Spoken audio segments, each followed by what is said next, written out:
Blackwater Ben, Chapter 16. The Deacon's Bench. Nevers made his daily contributions to the hospital kitty without complaining until one Sunday. The trouble started when Jiggers reached in front of Packy and stabbed the last 2 sweat pads off Nevers' platter. Packy looked mean at Jiggers, then mumbled, "I'll fault savoir tirer partir du pure." Nevers marched back to the kitchen and spoke to Pa. "Packy's swearing in French." "How do you know he's swearing?" "Cussin' should cost a few pennies no matter what language it's in." "French don't count," Pa said. "But I'm liable to start charging whiners a penny if you don't quit complaining." "I still say it ain't fair." Because it was Sunday, Ben didn't have to go to get the swing dingle ready. He was hoping to quiz the dentist about his mother. But when Ben stopped inside the filer's shack, Charlie wouldn't even look up from his saw. Ben looked at Charlie and then at the picture of Lucinda Warren. Charlie finally said, "You waiting for something? You promised you'd finish your story. Your father must know a lot more about your mom than me." "Whenever I ask him, he always changes the subject." "But your grandpa must have talked." Charlie stopped. "I forgot that Lucy's father died, didn't he?" "I'll be. So you know absolutely nothing about your mother?" Ben nodded. "Can you see for yourself she was lovely?" Charlie said. "Or you can see for yourself that she was lovely. But the thing I admired most about Lucinda was her good humor and her grit. She was only 17 in the fall she started teaching in Blackwater. Some of the lads were twice her size, but that didn't make a whit of difference to her." "And you followed her all the way there?" Ben asked. "I was a bloody nutter for doing it." Charlie shook his head. "But there was something about her I couldn't resist. Looking back, I should have known better. The fact that her father took a liking to me was the kiss of death. You know how young folks are. If their parents want them to do something, they'll do the opposite." Charlie paused. "I tried everything I could do to win her over. There were other fellows trying to court her, but I always got there first. I'd sweep out the schoolhouse, take her to church. When there was a dance, I'd slick back my hair and dress up in a fancy evening coat that I bought from England, but Lucy never seemed impressed." "Didn't you tell her how you felt?" Ben was trying to imagine how different Charlie must have looked back then. "I talked myself blue, and looking back, I can see that it was another miscalculation." "How do you mean?" "She must have thought I was barmy. I told her I loved her every time I saw her. I bought her flowers and candy. I proposed marriage at least twice a week." "Did she ever hint that she might say yes?" Ben asked. "Whenever things started to go well, her father wrote to her asking how the handsome young Englishman was doing, and if we set a date yet. His hints and me campaigning like I was in the final week of parliamentary election got to be too much for her." Ben tried to imagine what it would have been like to have an educated fellow like Charlie for his pa. "Like a fool, I kept pressing," Charlie said. "One afternoon, we got into an argument. I said, 'Either we got engaged right now or else.' She said, 'Or else what?' I was too proud to take it back, so I said, 'Or else I'm taking a job at a logging camp.' 'Have a good time,' she said. And by the next day, I realized I had been daft, but I headed to the Silverdale anyway. That winter, I figured I'd teach her a lesson by never writing a single letter." "Is that when you learned to be a filer?" Ben asked. "Filer," Charlie laughed. "I was the most useless logger you've ever seen. The push tried me at every job in camp." He finally settled on a road monkey. "All I'd known at Oxford was singing and studying." "Did you ever go back to see her?" "After the spring breakup, I got spiffed up and planned on surprising her, but on my way to a dance, a fellow told me that Lucy was engaged to another man." "That must have been your pa." Charlie looked down his bench and tapped his file. "I balled up my swallowtail coat and threw it into the river." "Is that when you decided not to take any more baths?" Charlie smiled sadly. "It wasn't as if I decided to give up bathing on a certain day. First I stopped shaving, then I stopped buying new clothes. Pretty soon I worked the whole winter without setting a foot in the boiling up shack. Instead of heading to town that spring, I signed on as a summer watchman. For one stretch, I stayed in the woods 11 straight years." "Weren't you lonesome?" "Nary once. It's peaceful out here in the summer. There's fishing and berry picking. Best of all, a fellow's got time to read and think." Another writer named Henry David Thoreau, he was one of your mom's favorites, summarized it best when he said, "I never found the companion that was so companionable as solitude."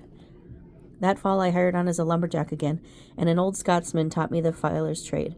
Since those fellows tend to be secretive, I was flattered that he showed me his technique. He must have known he didn't have much time left. He passed the next summer. "What's the big secret about saw filing?" "There's more to sharpening A misery whip, then putting an edge on the steel, Charlie said. Before I start, I want to know the temperature, humidity, the kind of wood that the saw will be used on. Like if you're cutting oak or pine. I try to even be more exact. I set the teeth a little differently depending on whether the jacks will be in red or white pine. Speaking of filing, I better get back to my sharpening, or the boys will be knocking down my door tomorrow morning. Later that afternoon, Ben and Nevers walked down to the bunkhouse. Since Ben couldn't stand keeping Charlie's courting a secret anymore, he told Nevers. Go on, Nevers said. I'm serious. Nevers turned to Ben, talking fast for a change. You mean to tell me that old coot could have been your daddy? Charlie said he used to dress up real fancy and go to country dances, Ben said. I wouldn't let that man into a barn dance if the cows were still inside, Nevers said. You fixin' to tell your pa? He don't care. Your pa cares more than you think. Ben was about to ask Nevers what he meant when Nevers said this is a dry camp. The push don't allow no liquor. Good, Nevers said. At my last camp, whenever the boys got liquored up, a fight would start. Jacks and drinking don't mix, Ben agreed. We had a fellow named Bill Malone rooming at Mrs. Wilson's. No one knew he was a drinker until Mrs. Wilson got called to the doctor's office one morning. Bill was so kegged up he mistook a mannequin for a pretty girl and he jumped through the dress shop window. He had 20 stitches across his cheek and arm. Ben paused. That reminds me, I haven't got Mrs. Wilson her Christmas present yet.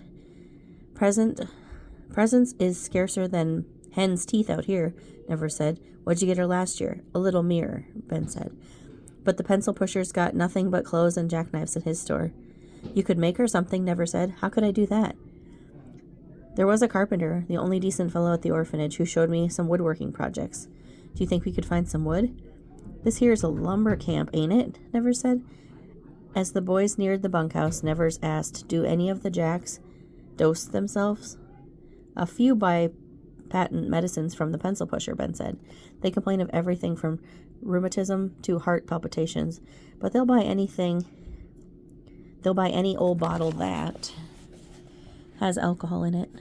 Arno's favorite brand is Dr. Bingham's Liver Tonic. He claims it eases his shoulder ache, but I've noticed his pain magically shifts from here to here. Ben jabbed Nevers in the right shoulder and then the left. Cut that out, Nevers said, poking him back. When Ben opened the door, Wendy called, Hey, Benny boy, looks like you brought your new helper.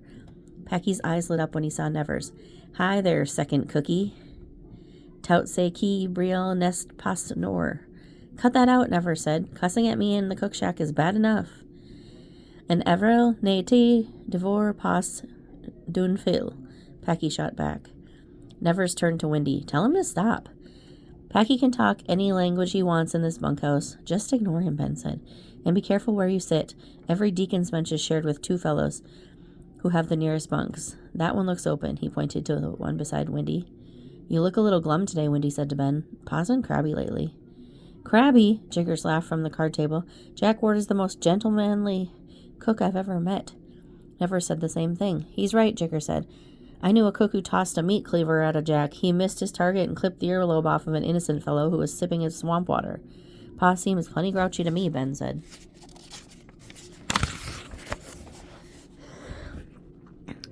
Jack is a talented flapjack flipper, too, Wendy said. Try working off the gut and liver line railroad sometime. The cook is a short fellow named Mickey Manaheim, who serves nothing but wieners and liver. Ben and Nevers made faces. But the worst cooks are the drunks, Packy said, dealing the next hand of cards. You never can tell what they're going to throw into the kettle. One time at Rory Calhoun's camp, I found a sock in the teapot.